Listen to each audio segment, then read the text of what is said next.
నేను ఇవాళ చిక్కుడుకాయ పచ్చడి పెడదాం అనుకుంటున్నాను. చూడండి, ముందుగా వేడి నీళ్ళల్లో చింతపండు నానేసాను.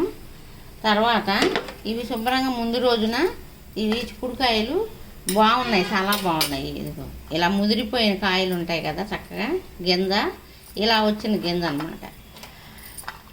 ఇలా వచ్చిన గింజ ఇలా ఈనెలన్నీ తీసేసుకుని చక్కగా అటు ఇటు ఈనెలు తీసేసుకుంటే గింజ చక్కగా ఉంటుంది.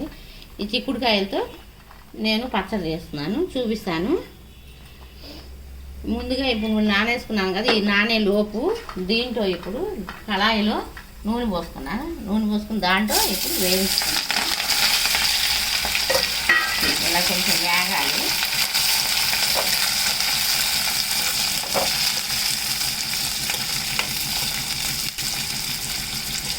కొంచెం వేగాలి.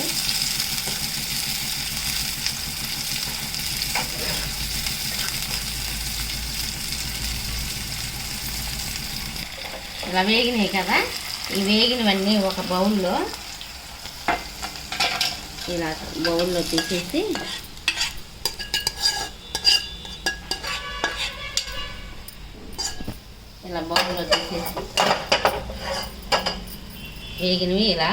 వేగినవి బౌల్లో తీసేసి ఇప్పుడు దీంట్లో కొంచెం నూనె వేసి ఒక 2 స్పూన్లు నూనె వేసి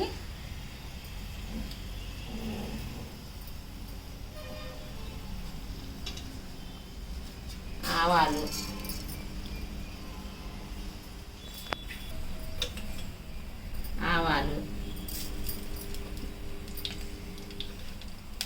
కొంచెం ఎక్కువ కాదు, మెంతులు 4,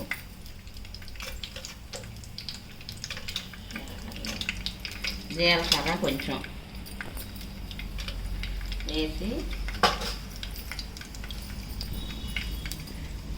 మిరపకాయలు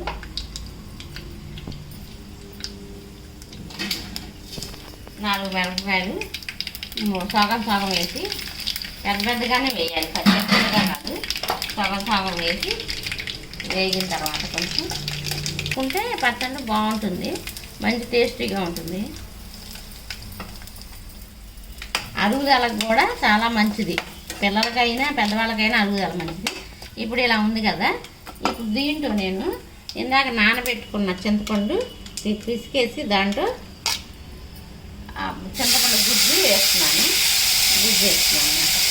గుజ్జు కనుక దీంట్లో కనుక వేస్తే వేడి నీళ్ళలో నానబెట్టినా కొంచెం ఉడికినట్టు ఉంటే కనుక ఆ మిరపకాయలు ఆ మొక్కలు కూడా దాంట్లో ఉడుకుతాయి. ఇప్పుడు ఉడుకుతోంది కదా, ఇప్పుడు ఇలా ఉడుకుతోంది కదా, దాంట్లో ఈ ముక్కలు కూడా వేసేస్తే అప్పుడు దీంట్లో ఈ గుజ్జులో పులుసులో ఈ చింతపండు పులుసులో ఇది కూడా ఉడుకుతుంది. అప్పుడు ముక్క గింజ బాగా పుల్లగా ఉంటుంది.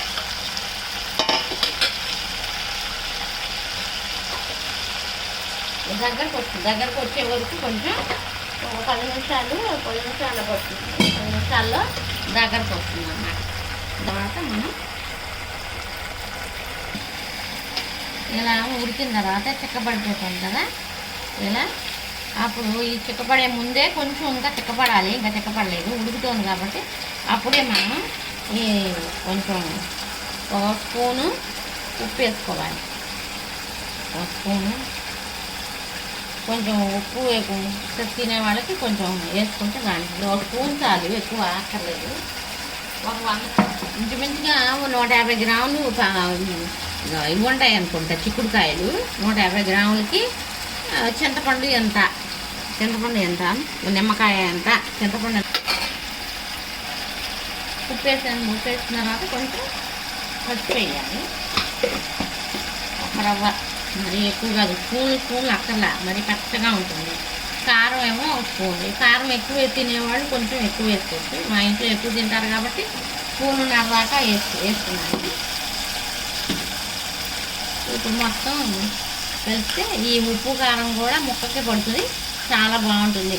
ఈ ఎండుమిరపకాయ కూడా చక్కగా అన్నంలో నంచుకోవచ్చు, ఎందుకంటే చింతపండు దానికి పీల్ చేసి పుల్లగానే ఉంటుంది, అది కూడా కారంగా ఉండదు.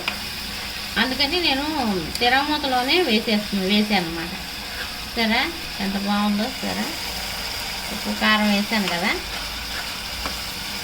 ఇప్పుడు మళ్ళీ కింద దింపిన తర్వాత కొంచెం చల్లార్చిన తర్వాత మెంతిపిండి వేసుకోవాలన్నమాట. మెంతిపిండి వేసేసుకుంటే చక్కగా చాలా బాగుంటుంది. ఒకరోజు అప్పటికప్పుడు పైన బాగానే ఉంటుంది. కాకపోతే మెంతిపిండి వేస్తాం కాబట్టి కొంచెం లైట్గా చేదు ఉన్నట్టు ఉంటుంది, ఆ కమ్మదనం ఉంటుంది.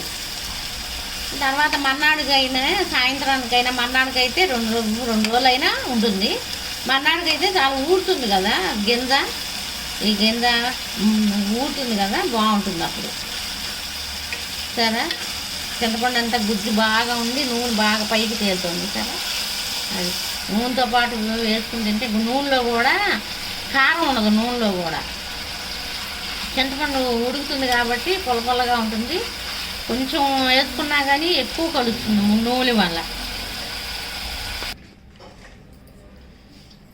ఇప్పుడు అయిపోయింది కదా. చల్లారిన తర్వాత ఇది కొంచెం మెంతిపిండి వేసుకున్నాను. మెంతిపిండి వేసేసేసి కలుపుకోవడమే.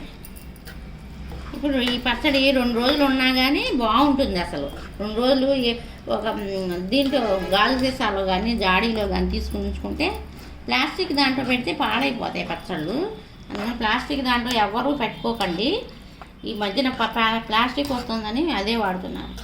పచ్చడి రెడీ అయిపోయింది. సరే ఎంత బాగుందో, కమ్మడి వాసన వస్తుంది. మీ ఇంట్లో చేసుకుంటే ఇంకా బాగుంటుంది. మరి సబ్స్క్రైబ్ చేయండి, లైక్ చేయండి, షేర్ చేయండి. లైక్ చేయడం మటుకు తప్పకుండా మర్చిపోకుండా చేయండి. మళ్ళీ ఎన్నో వీడియోస్తో మేము ముందుంటాను. బాయ్.